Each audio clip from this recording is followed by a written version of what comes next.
और आज आपके विनर सर लेकर के आ चुके हैं एक बहुत ही बेहतरीन क्लास 60 डे चैलेंज का डे 1 है। आप सबको मैंने पहले ही बताया था कि डे 1 से लेकर के डे 60 तक 60 दिनों के अंदर में आपकी सारी सारी सिलेबस कवर कराई जाएगी, ठीक है। अगर किसी बच्चे को कहीं भी डाउट होता है तो आप बेझिझक क्वेश्चन करना, आपके हर एक क्वेश्चन का सॉल्यूशन बताया जाएगा, ठीक है। आपको जहां भी प्रॉब्लम होगा आपको समझाया जाएगा, जैसे मैंने आपसे वादा करा था। ये सारी चीजें आपको प्रोवाइड कर दी जाएगी। देखो हमारी जो क्लास है 60 डे चैलेंज क्लास के अंदर में आप सभी को टॉपिक वाइज चीजों को पढ़ाया जाएगा। जैसे आज हम लेकर के आए कौन सा टॉपिक, सर वर्ण विचार के टॉपिक आज लेकर के आए हैं। यानी आज की क्लास में हम लोग पढ़ेंगे वर्ण विचार के बारे में। आज हम लोग किसके बारे में पढ़ेंगे, वर्ण विचार के बारे में, ठीक है। वर्ण विचार क्या होता है, देखो हमारे सबसे पहले हम समझेंगे आज की क्लास में कि हिंदी से 100 नंबर के जो प्रश्न पूछे जाते हैं वो कहाँ कहाँ से प्रश्न पूछे जाते हैं, कैसे प्रश्न होते हैं, किस टाइप का क्वेश्चन होता है। ये सारी चीजें आपको वन बाई वन करके बारीकी से समझाया जाएगा। आप सभी बच्चों को घबराने की बिल्कुल जरूरत नहीं है। देखो सबसे बड़ी खुशी की बात क्या है, हमारे हिंदी की सब्जेक्ट हो या कोई भी सब्जेक्ट हो, बिहार बोर्ड में सबसे बड़ी खुशी की बात ये होती है कि सब्जेक्ट्स जो होते हैं ना वो 50% का ही आंसर करना होता है हर एक सब्जेक्ट का। जैसे आपको मैथ्स में 50%, मैथ्स में अगर 100 ऑब्जेक्टिव प्रश्न है तो 50% यानी 50 ऑब्जेक्टिव प्रश्न का आंसर करना होता है। वैसे ही हिंदी में अगर आपके 100 प्रश्न है तो 50 करने होते हैं, 50 छोड़ देना होता है। वैसे ही सामाजिक विज्ञान में 80 होते हैं, 40 करना होता है। विज्ञान में 80 होते हैं, 40 करना होता है। संस्कृत में आपके 100 ऑब्जेक्टिव प्रश्न होते हैं जिसमें 40 करना होता है। तो हमारे क्लास में रणबीर बाबू जुड़ चुके हैं और रोहन जी जुड़ चुके हैं। तो आप सभी का स्वागत है आपके यूट्यूब चैनल और आपके प्लेटफॉर्म एसएनडी एजुकेशन अकेडमी पे। आप सभी बच्चों को आज हम लोग वर्ण विचार सिखाएंगे। उससे पहले हम बताएंगे कि आपके हिंदी एग्जाम में क्या क्या प्रश्न पूछे जाते हैं, कैसे कैसे प्रश्न पूछे जाते हैं, कितने मार्क्स के होते हैं, ये सारी बात आपको क्लियर बताया जाएगा। पहले आप एक बार कमेंट करो रविंद्र बाबू, क्या आपको मेरी आवाज अच्छे से जा रही है। देखो आपके नीचे कमेंट सेक्शन का ऑप्शन दे रहा होगा, ठीक है। ये चैट का ऑप्शन दे रहा होगा, चैट पे आप जाकर के कमेंट करके देख सकते हो, ठीक है। कमेंट कर सकते हो हमें, हमें पता चल जाएगा कि आपको को मेरी आवाज आ रही है नहीं आ रही है, ठीक है। आप चैट में जाओ, जाकर के वहां आप लिखो यस सर आपकी आवाज आ रही है, ठीक है। यहाँ सर आपकी आवाज आ रही है, ये प्रॉपर। और मैं विजुअल, मेरा विजुअल जो है, मेरी जो वीडियो है वो प्रॉपर जा रहा है कि नहीं, आप एक बार कमेंट करके बताओ, ठीक है। आप सभी कोई चैट में जाओ, चैट में जाकर के जो मतलब एक हार्ट वाला इमोजी भेजो, ठीक है। ठीक, चलो ठीक। तो क्लास को करेंगे स्टार्ट। उससे पहले मैं बता दूं, देखो आपके हिंदी में 100 नंबर के प्रश्न पूछे जाते हैं। कितने नंबर के, सर 100 मार्क्स के होते हैं, 100 अंक के प्रश्न पूछे जाते हैं, ठीक है। देखो ये बहुत इंपॉर्टेंट है ये जानना कि हमें तैयारी कैसे करना है, कितने मार्क्स के क्वेश्चन होते हैं और हमें तैयारी कैसे करनी है, ये बहुत जरूरी होता है, ठीक है। अगर आप अच्छे से ज्वाइन करोगे, आप अगर अच्छे से चीजों को जानोगे समझोगे तो बहुत अच्छे से आपकी प्रिपरेशन हो जाएगी और आपकी मार्क्स बहुत अच्छी आएगी। सबसे पहले हम बात करेंगे 100 अंक में क्या आता है, तो सर 20 अंक का आता है। 20 अंक का क्या आता है, अपठित गद्यांश। अपठित गद्यांश। देखो अपठित गद्यांश में क्या होता है, हम लोग जो चीजों को पढ़ते हैं, जिन भी चीजों को हम लोग पढ़ते हैं, यानी कि क्या होता है अपठित गद्यांश में, जो आपके बुक से छोड़ करके यानी जो हम लोग पढ़े रहते हैं वो चीज नहीं पूछता है। आपसे क्या करेगा कि बाहर से कोई एक स्टोरी उठाएगा, जैसे महात्मा गांधी का स्टोरी उठा लिया और कुछ लिख दिया और उसके बारे में प्रश्न कुछ पूछेगा। जो लिखा रहेगा ना बाबू, उसी में से प्रश्न आपसे पूछा जाएगा, ठीक है। जो लिखा रहेगा प्रश्न उसी से आएगा। एक भी प्रश्न मतलब वो जो आपके अपठित गद्यांश में जितने भी स्टोरी, जिसकी भी स्टोरी हो सकता है, पंडित जवाहरलाल नेहरू की स्टोरी दे दे, या हमारे हिमालय जो पर्वत है उसके बारे में स्टोरी दे दे, या हमारी जो गंगा नदी है उसके बारे में कहानी दे दे। इन सारी कहानियों से क्या करेगा, कुछ मतलब कुछ लंबा चौड़ा कुछ कहानी लिख देगा और कहेगा कि इसको आप पढ़िए और इसको पढ़ के आप उत्तर करिए, ठीक है। तो घबराने की जरूरत नहीं है। गद्यांश का हम लोग प्रॉपर प्रैक्टिस कराएंगे। 20 नंबर का सवाल है, क्योंकि भाई 20 नंबर छूटेगा तो मेरा दिल यहाँ से दुखेगा, पता है ना आपको। तो ये 20 नंबर के प्रश्न जो आते हैं ना, इसका हम लोग अच्छे से आपको प्रैक्टिस कराएंगे कि आपको 20 नंबर में एक नंबर भी ना छूटे, ठीक है। अब इसके बाद आते हैं हम लोग, ये 15 नंबर के आपके आते हैं ये रचना से। रचना में क्या क्या आता है, तो कहोगे सर इसमें दो चीजें आती है। पहला आता है क्या, तो सर सबसे पहले आता है हमसे पूछता है पत्र लेखन, जो 5 नंबर का होता है। और दूसरा हमसे पूछता है निबंध लेखन, इसमें दो आता है। एक निबंध लेखन आता है, निबंध लेखन, और दूसरा आता है सर पत्र लेखन। दूसरा क्या आता है, तो सर दूसरा आता है हमारा पत्र लेखन, ठीक है। एक होता है निबंध लेखन और दूसरा होता है पत्र लेखन। निबंध लेखन कितने मार्क्स का होता है? तो कहोगे सर ये होता है हमारा 10 अंक का। देखो निबंध बड़ा जरूरी है। निबंध बहुत बच्चों को क्या होता है, अगर कह देंगे चलो गंगा नदी के बारे में लिखो, तो बच्चे क्या लिखेंगे? गंगा एक नदी है जो हिमालय पर्वत से आती है, उस गंगा नदी की पानी बहुत ही शुद्ध माना जाता है, गंगा एक पवित्र नदी है, हम लोग उसका पानी का प्रयोग करके, उसके जल का प्रयोग करके हम लोग पूजा करते हैं। ये सारी बात बहुत बच्चे लिख देंगे। लेकिन लेकिन लिखने का तरीका होता है। अगर आप सही तरीके से लिखोगे तो आपको पूरे अंक मिलेंगे 10। अगर आप ऐसे ही कहानी बना के लिख दोगे तो आपको 10 अंक नहीं मिलेंगे, मैं पहले बता दे रहा हूँ। अगर आप कहानी बना करके लिखोगे तो 10 अंक आपको नहीं मिलेगा। इसलिए आप कहानी ना बना करके आप अच्छे से लिखोगे ताकि आपको पूरे के पूरे 10 अंक मिल जाए। आई बात समझ में? तो वो मैं सिखाऊंगा, घबराना नहीं है। निबंध कैसे लिखा जाता है कि आपको 10 के 10 अंक मिले, ये आपके विनय सर आपको समझाएंगे। थोड़ा भी चिंता करने की जरूरत नहीं है। तो हमारे 20 नंबर कहाँ से आ गए सर? अपठित गद्यांश से, जो क्वेश्चन में ही आपको सारी स्टोरी यानी कहानी लिख दी गई होती है और उसी में से आपको आंसर करना होता है। तो आप 20 नंबर से चूकोगे नहीं, ये 20 नंबर आपको पूरा के पूरा मिलेगा। निबंध लेखन सर 10 अंक आता है, ये भी आपके विनय सर सिखाएंगे कि कैसे लिखना है। और कुछ निबंध का हम लोग गेस करके देंगे जो आपके एग्जाम में पूछेगा ही पूछेगा। ठीक है, तो ये आपकी प्रिपरेशन विनय सर की जिम्मेदारी है आपको कराना। तो ये 10 अंक आपके यहाँ से आ गए। 5 अंक आता है पत्र लेखन या इसके जगह पे संवाद लेखन। संवाद पता है? संवाद हम लोग बातचीत करते हैं, बातचीत। चलो जैसे कि मान लीजिए कि कहने का मतलब क्या है, हम लोग क्या करते हैं, अब हमारा एक दोस्त है, ठीक है, मेरा नाम विनय कुमार है, मेरा एक दोस्त है दिशु, ठीक है। हम लोग क्या किए, दोनों मिलकर के एक प्लानिंग किए, बहुत तगड़ा सा, बहुत अच्छा सा, बहुत झकास एक प्लानिंग किए। जिस प्लानिंग में हम लोग क्या किए कि हम लोग कहीं दूर घूमने का प्लानिंग कर रहे हैं। जैसे कि हमको जाना है कहाँ पे, हिमालय पर्वत पे जाना है, कि चलो भाई हिमालय पर्वत पे घूम के आया जाए। तो क्या होगा, हम दिशु को बोलेंगे कि भाई बहुत दिन हो गया, हम लोग मोतिहारी में रह रह के बोर हो गए हैं, क्या किया जाए, चला जाए हिमालय पर्वत पे थोड़ा घूम के आ जाए। तो दिशु क्या जवाब देगा? हाँ सर बिल्कुल सही बात कर रहे हैं, बहुत दिन हम भी घर से बाहर नहीं निकले हैं, एकदम से मन बेचैन हो गया है, चलिए सच में घूम के आ जाए। अब फिर हम बोलेंगे, तो ऐसे लिखना होता है, जैसे मेरा बात पहले लिख दो, फिर अगला वाले का रिप्लाई लिख दो, फिर मेरा बात लिखो, फिर उसका जवाब लिखो, मेरा बात उसका जवाब। अब हम लोग क्या प्लानिंग करेंगे कि भाई वहां हिमालय पर्वत पे जा रहे हैं, अब साथ में क्या क्या लेके जाए। तो कहेगा, दिशु सर कहेंगे कि विनय सर क्या किया जाए कि एक बाइक से चला जाए। काहे बाइक से चला जाए? क्योंकि सर हिमालय पर्वत है ना, पहाड़ों पे घूमने में मजा आता है। उसके जो एरिया होंगे उधर, मतलब उसके जो वैली वगैरह होता है ना, पहाड़ी इलाकों में बाइक से घूमने का अलग मजा आता है। तो चलिए गाड़ी से चला जाए। हम बोलेंगे चलो ठीक है, गाड़ी से चला जाए, मजा आएगा। तो पेट्रोल का खर्चा तो बहुत आ जाएगा, तो फिर पैसा कौन कौन देगा? तो ये हम दोनों के बीच जो बात हो रहा है ना, इस बात को अच्छे से लिखना ही हमारा क्या होता है, बात संवाद। इसको हम लोग संवाद कहते हैं, ठीक है, संवाद लेखन। तो ये दोनों 5 अंक आता है, दोनों में से किसी एक को लिखना होता है। ये भी क्या होता है, 5 अंक का ही होता है। अगर आपको पत्र लेखन आता है तो पत्र लेखन लिखो, नहीं तो दोनों में से कोई एक। हालांकि मैं कहूंगा कि पत्र लेखन लिखना, इसका एक तरीका होता है, इसका एक स्क्रिप्ट होता है, अगर आप लिखोगे तो आपको पूरे अंक मिलेंगे, एक भी मार्क्स नहीं कटेगा। लेकिन संवाद लेखन का कोई तरीका नहीं होता है। अगर आप इसको लिखोगे तो क्या होगा, इसमें मतलब इसमें क्या होता है, इसमें लिखोगे तो इसमें मार्क्स कट भी सकता है, 5 की जगह पे 4 नंबर मिले या 3 नंबर मिले। क्योंकि आप अपने से बना के लिखे हो ना, तो आप कुछ भी लिख सकते हो। तो हो सकता है आपकी मार्क्स कट जाए, आपकी अंक कट जाए। तो यहाँ पे हम पत्र लेखन चूज करेंगे, ये ज्यादा बेस्ट होगा। हालांकि मैं दोनों चीज सिखाऊंगा कि दोनों कैसे लिखना है, ठीक है।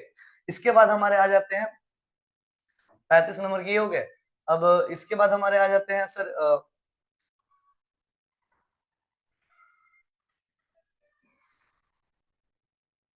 आपके पाठ्य पुस्तक से आता है, क्या आता है सर? पाठ्य पुस्तक।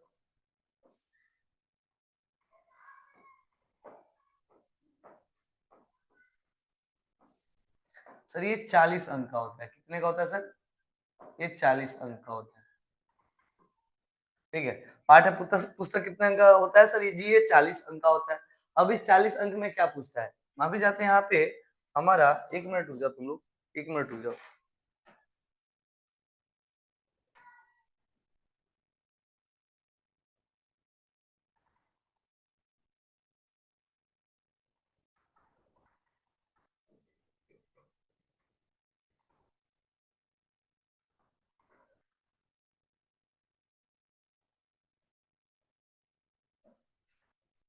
ठीक है, चलो सही है। अब पाठ्य पुस्तक यहाँ पे क्या हो गया सर, 40 अंक के आ गए। अब इस 40 अंक में क्या क्या आएगा सर, यहाँ पे 2 आएगा, यहाँ पे 2 आएगा, क्या क्या, तो सर एक आता है हमारा गद्यखंड और दूसरा होता है काव्यखंड तथा काव्यखंड। काव्यखंड आपको पता होगा कविता आता है, काव्यखंड क्या आता है सर, कविता आता है, ठीक है। एक होता है हमारा गद्यखंड और दूसरा होता है काव्यखंड। ये दोनों मिल करके आपको कितने मार्क्स के आएंगे सर, 40 अंक के आएंगे।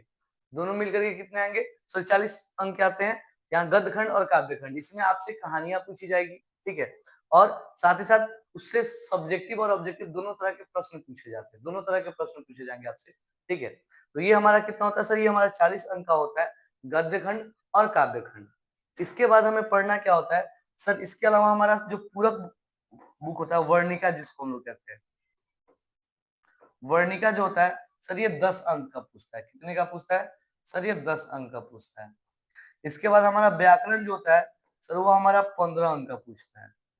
व्याकरण कितने अंक का पूछता है सर, 15 अंक का पूछता है। व्याकरण कितने का होता है सर, 15 अंक के होते हैं। तो ये सब जानना जरूरी है, तभी जाकर के आप 100 में 100 प्रश्न कर सकते हो, 100 में 100 मार्क्स ला सकते हो, 100 में 100 अंक ला सकते हो, ठीक है। ये सारी चीजें हमारे लिए बहुत जरूरी होता है, ठीक है। तो 100 मार्क्स के लिए इतनी चीजों पे हमें ध्यान रखना होता है ताकि आपके 100 के 100 अंक आए, ठीक है। 15 अंक के जो व्याकरण होते हैं, इसमें वर्ण विचार से भी प्रश्न पूछे जाते हैं। वर्ण विचार के अलावा, अच्छा रणवीर बाबू आपको हमारी आवाज आ रही है, एक बार कमेंट करके आप बता दो तो। रणवीर बाबू आपको आवाज आ रही है हमारी, एक बार कमेंट करो, बताओ कि सर आपकी आवाज जा रही है। और तब तक मैं बाद बाकी बच्चों को भी मैसेज कर दूं कि फटाफट से ज्वाइन हो जाओ, ठीक है, ताकि क्लास स्टार्ट हो गया। ओके,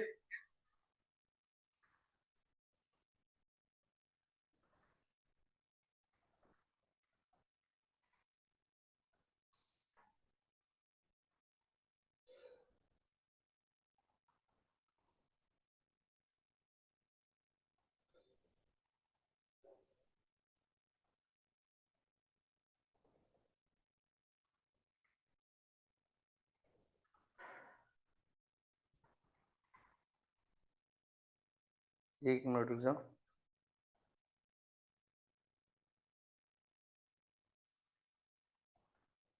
ओके, रणवीर बाबू आपको आवाज आ रही है ना, कोई दिक्कत नहीं ना है, बताइए। ओके, अब हम लोग यहाँ पे बात करेंगे सर, ये व्याकरण हमारा 15 अंक का होता है सर, ठीक है। व्याकरण के बाद और क्या क्या चीजें आती है, इसके बारे में भी हम लोग जिक्र करेंगे। व्याकरण के अलावा और क्या क्या चीजें आती है, तो कहोगे सर इसके अलावा बस कोई चीज नहीं, बस यही मिलकर के हमारे 100 अंक आ जाते हैं, ठीक है। अब हम लोग क्लास को करेंगे स्टार्ट वर्ण विचार से। वर्ण विचार क्या होता है, इसको अब हम लोग समझेंगे अच्छे तरीके से, ठीक है। वर्ण विचार क्या होता है, इसको हम लोग समझेंगे अच्छे तरीके से कि वर्ण विचार में हमें क्या क्या पढ़ना होता है, ठीक है। अब हम यहाँ पे बात करेंगे सर, वर्ण विचार ये जो हमारा है, सबसे पहले हमारे लिए यह जानना आवश्यक है कि वर्ण होता क्या है।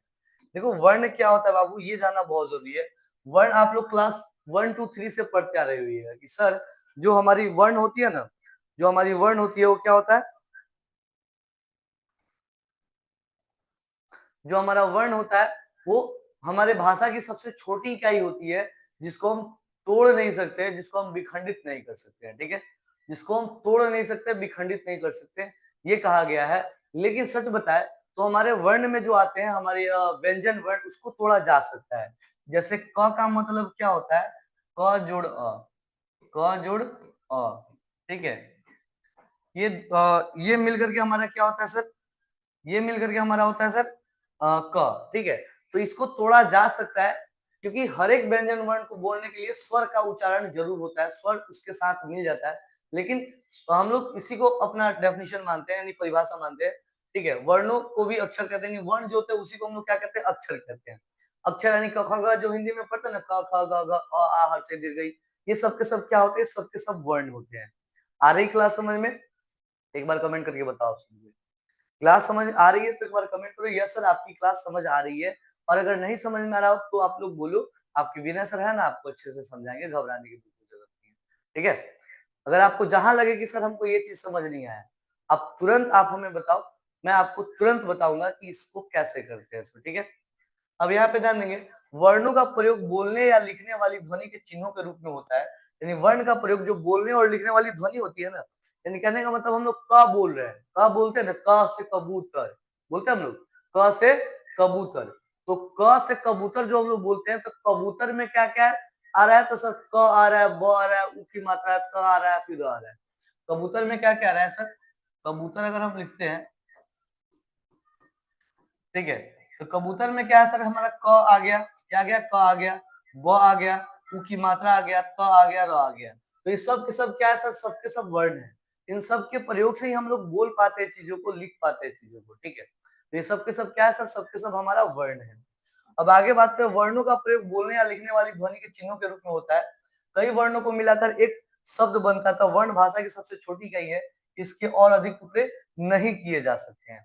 यानी वर्ण के और अधिक टुकड़े नहीं किए जा सकते। देखो, एग्जाम में, आपके परीक्षा में ये प्रश्न वर्ण क्या होता है ये नहीं पूछेगा, वर्ण क्या होता है ये नहीं पूछेगा, वर्ण से संबंधित प्रश्न पूछता है, जो मैं बताऊंगा कि पूछता क्या है एक्चुअली में।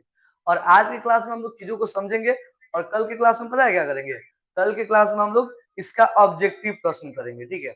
तो आज आप लोग अगर मन से पढ़ते हो, ठीक है, अगर आज आप लोग मन से पढ़ते हो, तो कल के क्लास का जो ऑब्जेक्टिव प्रश्न होगा, उसको आप लोग अच्छे से जवाब दे पाओगे। व्याकरण से खाली ऑब्जेक्टिव प्रश्न पूछता है, सब्जेक्टिव नहीं पूछता, इस बात को ध्यान में रखिएगा, ठीक है। अब इसी प्रकार यदि हमें राम शब्द का वर्ण विच्छेद करना हो है, तो हमें इसको, जैसे अब देखो, हमने क्या बोला कि शब्द का निर्माण वर्णों के मिलने से होता है।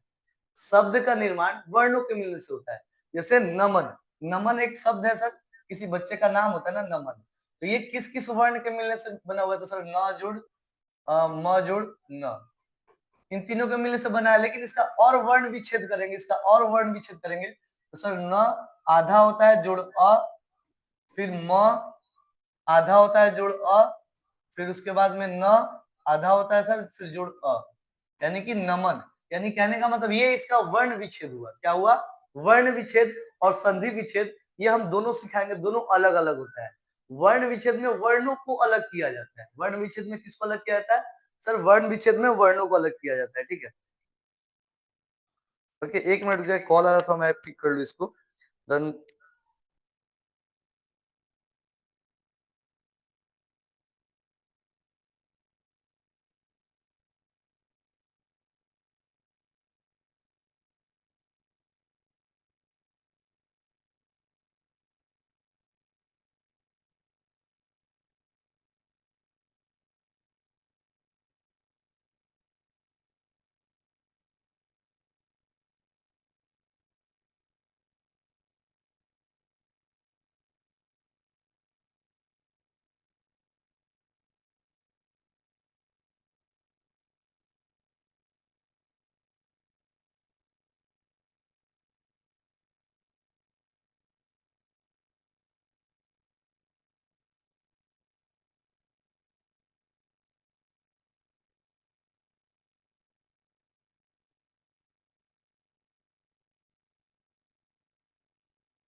ओके, तो माफी चाहते हैं, थोड़ा सा कुछ बच्चों को प्रॉब्लम आ गया था लाइव क्लास ज्वाइन करने में, वही बच्चे लोगों का काफी कॉल आ रहा था, तो सोचे थोड़ा सा उन लोगों को पहले गाइड कर देते, क्योंकि क्लास मिस हो जाएगी तो काफी दिक्कत हो जाएगा ना।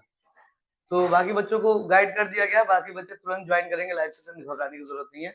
तो हम लोग क्या करते हैं, इसी प्रकार हमें राम शब्द का वर्ण विच्छेद करना है, तो इसके वर्णों का अलग अलग कैसे करते हैं, र जोड़ आ, म जोड़ म जोड़ अ, ठीक है, म जोड़ आ नहीं होगा यहाँ पे ये इस तरीके से क्या बनेगा, हमारा राम बनेगा। अब और वर्ण विच्छेद हम लोग समझाएंगे, घबराने की बिल्कुल जरूरत नहीं है, चिंता करने की कतई जरूरत नहीं है, ठीक है। आपको सारी चीजें क्लियर करके बताई जाएगी। तो मैं क्या करता हूँ, इसको आगे की ओर बढ़ता हूँ। अभी आपको समझ में आ गया होगा कि वर्ण क्या होता है, ठीक है। वर्ण क्या होता है ये समझ में आ गया होगा। वर्ण क्या होता है, भाषा की सबसे छोटी इकाई होती है, जिसको हम लोग और टुकड़ा और विखंडित नहीं कर सकते। वर्ण विचार क्या होता है सर, भाषा की सबसे छोटी इकाई होती है, जिसको टुकड़ा और विखंडित नहीं कर सकते हैं, ठीक है। अब यहाँ पे हम लोग क्या करेंगे, अब यहाँ पे हम लोग समझेंगे, अब यहाँ समझो, वर्ण भाषा की उस मूल ध्वनि को कहते हैं जिसे टुकड़े, जिसके और टुकड़े ना हो सके, ये हमारा परिभाषा हो गया। वर्ण भाषा की वो मूल ध्वनि होती है जिसको और टुकड़ा नहीं किया जा सकता है, वर्ण को और टुकड़ा नहीं किया जा सकता। वर्णमाला, वर्णों के क्रमबद्ध समूह को वर्णमाला कहते हैं। हिंदी वर्णमाला में 44 वर्ण है। हिंदी भाषा के वर्णों के उच्चारण के आधार पर दो भागों में बांटा गया है। वर्णमाला जो होता है हमारा, वर्णमाला के क्रमबद्ध समूह को वर्णमाला कहते हैं, यानी वर्णमाला के क्रमबद्ध समूह को क्या कहते हैं सर, हम वर्णमाला कहते हैं। वर्णमाला के क्रमबद्ध समूह को, यानी कहने का मतलब क ख ग घ अंग, च छ ज झ ञ, ये सब के सब क्या है सर, वर्णमाला की एक क्रमबद्ध समूह है। और इन सभी समूहों को हम लोग क्या कहते हैं सर, हम वर्णमाला कहते हैं, यानी कि सभी वर्णों को एक साथ मिला देते हैं ना, तो उसको वर्णमाला कहते हैं। और वर्णमाला दो तरीके का होता है, इसको हम लोग दो तरीके से डिवाइड करते हैं, एक स्वर वर्ण और दूसरा होता है व्यंजन वर्ण। वर्णमाला जो होता है हमारा हिंदी में, वर्णमाला दो तरीके का होता है। पहला क्या होता है, कमेंट करके बताओ, पहला और दूसरा दोनों कमेंट करके फटाफट बताओ आप सभी को क्या क्या होता है, फटाफट फास्ट, जल्दी कमेंट करो।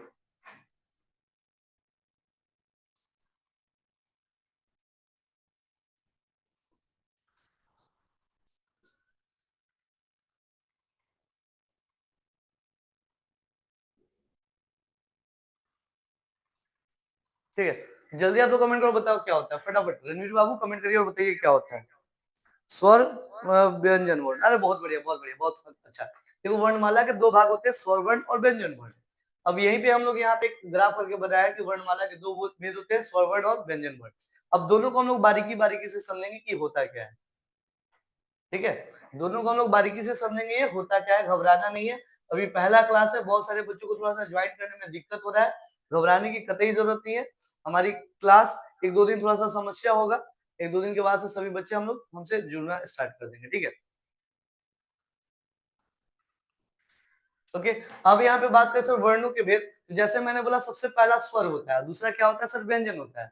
सबसे पहला क्या होता है, स्वर होता है। जिन वर्णों के उच्चारण के समय हवा बिना किसी रुकावट के मुख से निकलती है, वे स्वर कहलाते हैं। हिंदी में कुल 11 स्वर होते हैं।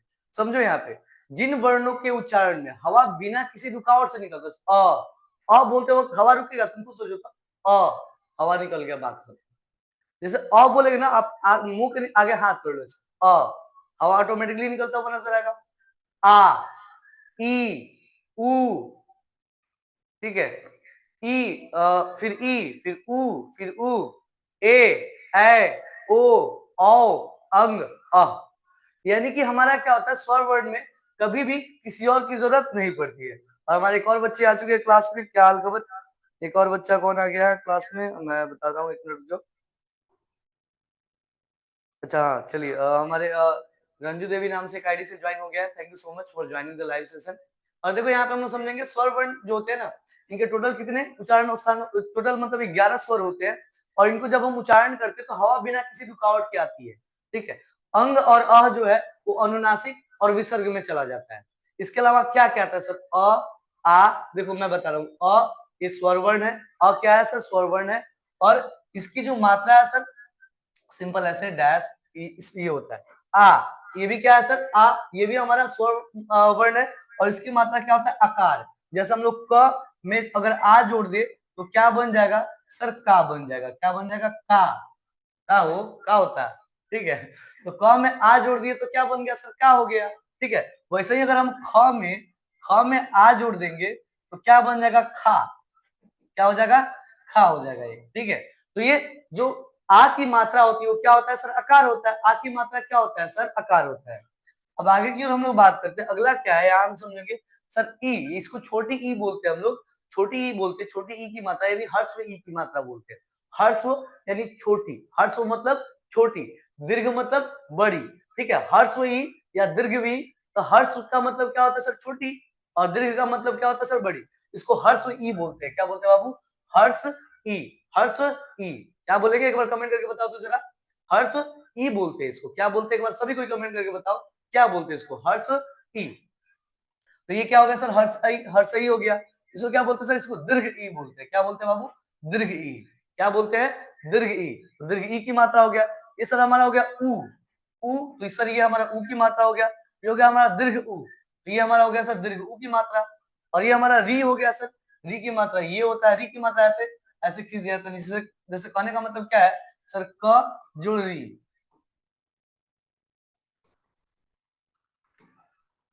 क जोड़, अरे यार, री। तो क्या हो जाएगा सर, ये क्री हो जाएगा। क्या हो जाएगा, क्री। क के नीचे ऐसे हम लाइन खींच देते हैं ना, इसको हम क्या कहते हैं सर, क्री कहते हैं। इसको क्या कहते हैं सर, इसको क्री कहते हैं। बताओ समझ में आया, क जोड़ री क्या बन जाएगा, क्री बन जाएगा। ख जोड़ री क्या बन जाएगा, खरी बन जाएगा। खीरा मत समझ लेना, खरी बनेगा, ठीक है। ग जोड़ री क्या बन जाएगा सर, ग्री बन जाएगा। ग जोड़ री क्या बन जाता है, ग्री। वैसे ही ए का क्या होता है सर, एकले की मात्रा, जैसे क जोड़ ए, क जोड़ ए, तो ये क्या बन जाएगा सर, के बन जाएगा, के। क्या बन जाएगा, के बन जाएगा। इसको इसमें एकले की मात्रा आती है। ऐ में क्या होता है सर, डबल एकले की मात्रा आती है, दूगो एकले की मात्रा आती है। क्या एकले सर, दूगो एकले की मात्रा आती है। ओ में सर उकार की मात्रा आती है, और इसमें औकार की मात्रा आती है, डबल ये इसकी मात्रा आती है, ठीक है। तो ये सारी मात्राएं हो गई जो आपको याद रखना बहुत जरूरी होता है। ये सब अक्सर एग्जाम में पूछ देता है कि किसकी मात्रा क्या है, ठीक है। तो ये एमसीक्यू ऑब्जेक्टिव में पूछता है और इसका जवाब आपको देना होता है। कह देगा बेटा चलो बताओ, आ की मात्रा क्या होती है निम्न में से। 4 ऑप्शन आपको दे दिए गए, जैसे यहाँ पे मैं बता रहा हूँ, निम्न में से कौन आ की मात्रा है। समझना है, देखो घबराना नहीं है। अब विनय सर के क्लास में घबराना तो बिल्कुल नहीं है। निम्न में से कौन आ की मात्रा है,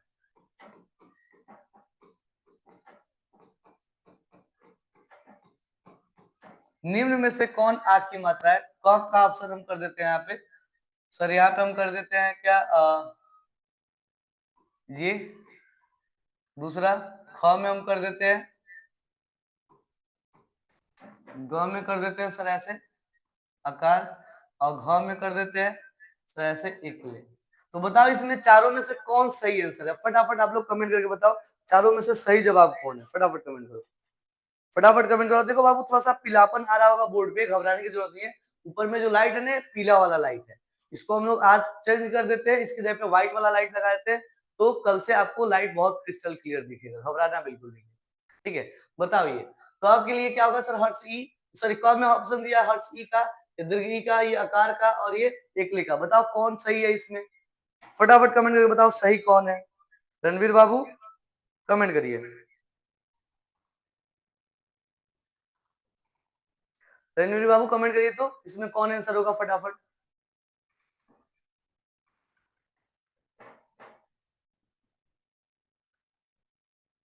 यहाँ 4 ऑप्शन देखे, देखो यहाँ पे निम्न में से कौन आ की मात्रा है, किसकी मात्रा सर, आ की मात्रा। तो ये आकार होता है ना, ये आ की मात्रा होती है।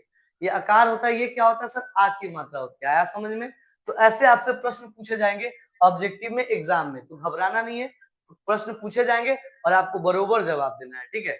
एकदम से घबराना नहीं, ओके। तो ये सारी मात्राएं हो गई, सारी मात्रा आपको क्या करना है सर, याद कर लेना है, ओके। अब हम लोग आगे की ओर बढ़ेंगे बाबू, ठीक है। बोलो ये सब समझ में आया कि नहीं आया। नहीं आया तो एक बार आप लोग कमेंट करके बताइए कि सर जी समझ नहीं आया, फिर से समझाइए इसको, ठीक है। घबराना नहीं है, आपको जब तक समझ आएगा नहीं तब तक हम आगे नहीं बढ़ेंगे, घबराने की कतई जरूरत नहीं है, ठीक है। अब इसके अतिरिक्त अंग और अ होते हैं, क्या होते हैं सर, इसके अतिरिक्त हमारे पास क्या आते हैं, अंग आते हैं और अ आते हैं, जो अयोग वा है। अंग और स्वर वर्ण नहीं है, अंग और स्वर वर्ण नहीं है, ये अयोग वा है। एक को अनुनासिक कहते हैं और एक को विसर्ग कहते हैं। एक को क्या कहते हैं, अनुनासिक, और एक को कहते हैं विसर्ग। उच्चारण के समय की दृष्टि से स्वर के 3 भेद किए गए हैं। ठीक है, स्वर के कितने भेद किए गए हैं सर? 3। जो उच्चारण हम लोग करते हैं ना, उच्चारण अ, आ, ई, उ, ए, ओ, अंग, अह, ऐसे करके आपको सिखाया गया होगा। ठीक है, ऐसे करके आप सभी को सिखाया गया होगा। बचपन में जब आप क्लास किए होइएगा ना, तो ऐसे करके सिखाया जाता है बच्चे को। ठीक है, कि बाबू देखो ऐसे ऐसे है। ठीक है, तो उसके समय में करना क्या होता है कि ये हमें ये उच्चारण के समय की दृष्टि से हम लोग क्या करते हैं, स्वर को कई भागों में बांटते हैं सर? हम 3 भागों में बांटते हैं। स्वर वर्ण जो होता है हमारे, इसको हम 3 भागों में बांटते हैं। पहला होता है सर हर्ष स्वर। हर्ष स्वर का मतलब क्या होता है सर? छोटा। हर्ष का मतलब छोटा। दीर्घ का मतलब बड़ा। दीर्घ का मतलब अब बड़ा। तो प्लुत का मतलब कमेंट करके बताओ तो फटाफट। प्लुत का कमेंट करके बताओ क्या होगा। चलो, हर्ष मतलब छोटा है, तो बच्चे से हम लोग जान रहे हैं। छोटा मतलब जिसके उच्चारण के समय में कम समय लगे। दीर्घ मतलब उससे ज्यादा समय लगे। हर्ष मतलब सर कम समय लगे। दीर्घ मतलब सर उससे ज्यादा समय लगे। तो बताओ प्लुत का मतलब क्या हो गया? प्लुत का मतलब क्या होगा, ये कमेंट करके आप लोग बता दो फटाफट। प्लुत का मतलब क्या होगा, ये आप कमेंट करके बता दो हमें। ठीक है,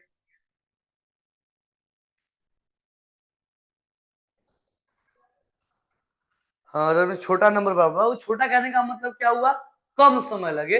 दीर्घ का मतलब बड़ा, यानी कि बड़ा यानी ज्यादा समय लगे, खूब ज्यादा समय लगे। ठीक है, अब प्लुत का मतलब क्या होता है ये बताओ। प्लुत मतलब और ज्यादा समय लगे, यानी दीर्घ जो है उससे भी ज्यादा समय लगे, उसको हम लोग प्लुत स्वर कहते हैं। यानी कि हर्ष में क्या क्या आता है, यानी कम समय लगने वाले कौन कौन होते हैं सर? अ, ई, ध्यान दो यहाँ पे, अ, ई, उ, री, इस सब में कम समय लगता है। छोटा ये हर्ष क्या है, ये सब के सब हर्ष। ए भी आता है इसमें, ए भी है नहीं, ए इसमें आ जाता है, दीर्घ में आ जाता है। जिन स्वरों के उच्चारण में हर्ष स्वर से दुगुना समय लगता है उन्हें दीर्घ स्वर कहते हैं। आ, ई, उ, ओ। ये सब के सब क्या है बाबू? ये दीर्घ स्वर है, इसको आपको याद कर लेना है। ये दीर्घ स्वर है, और ये सब के सब क्या है सर? ये सब हर्ष स्वर है। ठीक है, और प्लुत स्वर में क्या क्या आता है, इसको ध्यान में देना है।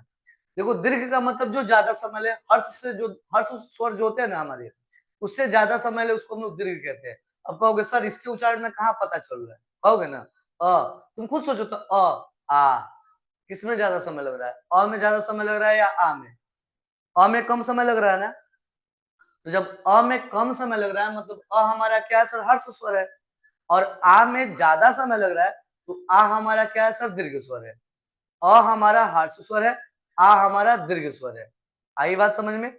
इसके बाद मैं बात करता हूं सर प्लुत स्वर क्या होते हैं। इसके बाद मैं बात करता हूं सर प्लुत स्वर क्या होते हैं।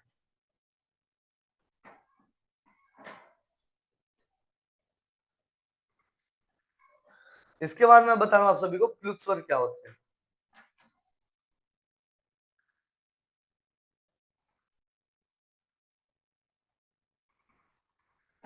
देखो, प्लुत स्वर क्या होता है? जिन स्वरों के उच्चारण में दीर्घ स्वरों से भी अधिक समय लगता है उन्हें प्लुत स्वर कहते हैं। अक्सर दूर से बुलाने में इनका प्रयोग किया जाता है। लिखते समय उसी के ऊ का वो प्रयोग किया जाता है, जैसे ओम, हे राम। ठीक है, ओम, हे राम, ये सब के सब, ये सब इस स्वर में ही आते हैं। ये सब प्लुत स्वर कहलाते हैं। क्या कहलाते हैं? प्लुत स्वर। इन सब में ज्यादा समय लगता है। ठीक है, तो ऐसे आपसे प्रश्न पूछे जा सकते हैं कि निम्न में से कौन प्लुत स्वर है। ऐसे प्रश्न पूछे जा सकते हैं, निम्न में से, निम्न में से कौन प्लुत स्वर है।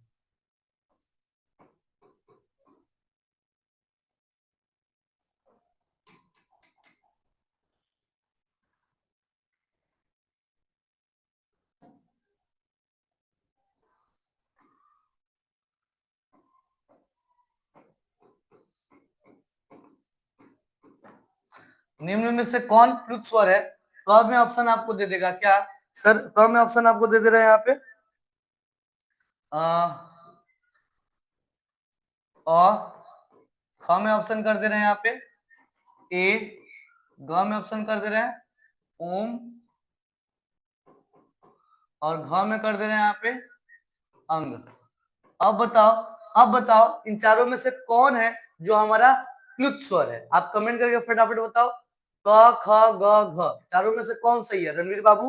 कमेंट करिए तो बताइए तो आंसर क्या होगा, कमेंट करिए बताइए आंसर क्या होगा फटाफट फास्ट।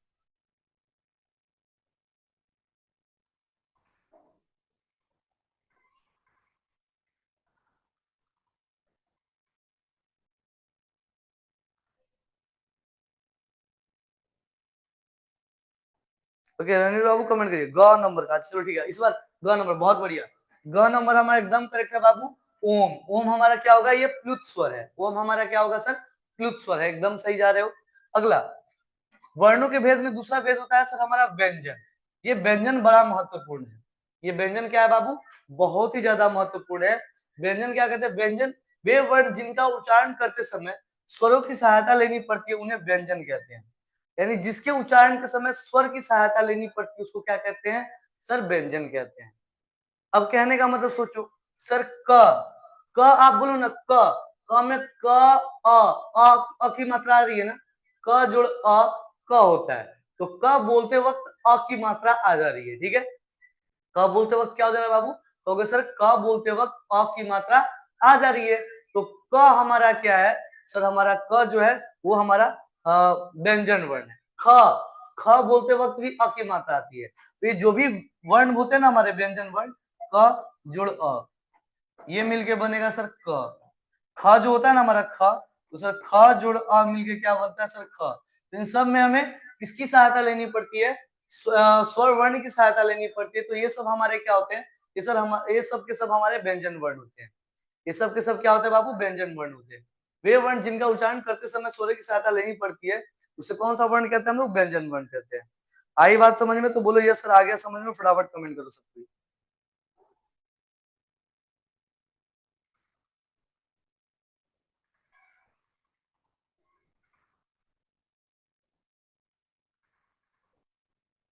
ठीक है, अगर समझ में आ गया हो तो कमेंट करो, जी सर जी आ गया समझ में, हाँ बहुत बढ़िया बहुत बढ़िया।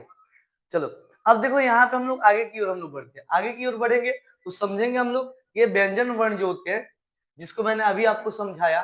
देखो ये व्यंजन वर्ण तीन तरह के होते हैं, स्पर्श व्यंजन, अंतःस्थ व्यंजन एंड उष्म व्यंजन।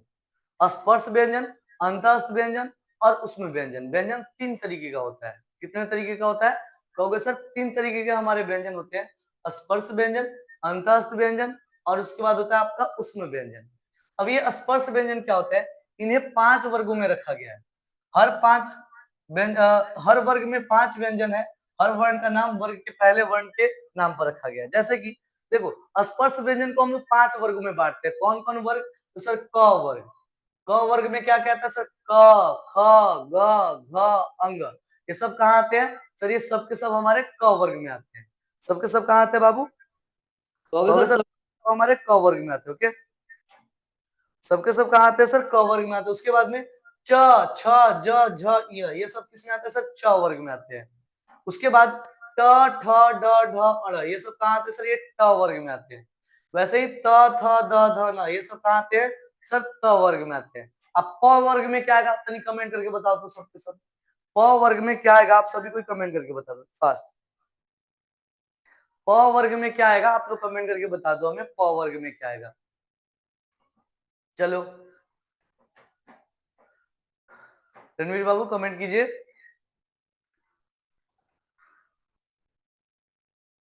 प वर्ग में क्या क्या आएगा, हाँ कमेंट करिए, बहुत अच्छी बात है, बोलिए। प वर्ग में हमारा प फ ब भ म, ये सब कहाँ आएगा सर, प वर्ग में आएगा। प फ ब भ म, ये हम लोग बोलते हैं ना, ये सब हमारा प वर्ग में आएगा। तो आज की क्लास को हम यहीं तक रहने देते हैं, स्पर्श व्यंजन तक। घबराना नहीं, कल हमारा वर्ण विचार खत्म हो जाएगा। अभी स्टार्टिंग के में बच्चों लोग को दिक्कत हो रहा है ज्वाइन करने में, तो मैं नहीं चाहता हूँ कि ज्यादा क्लास चले जाए ताकि हमारे बच्चों को प्रॉब्लम हो। देखो हमारी एक ही ख्वाहिश है, हमारे बच्चों का रिजल्ट अच्छा है, तो उसके लिए हमें बच्चों के हिसाब से सोचना पड़ेगा। तो बच्चे लोगों को आज थोड़ा सा प्रॉब्लम हुआ क्लास ज्वाइन करने में, दूसरी क्लास तुरंत आपकी स्टार्ट हो जाएगी 10 बजे से।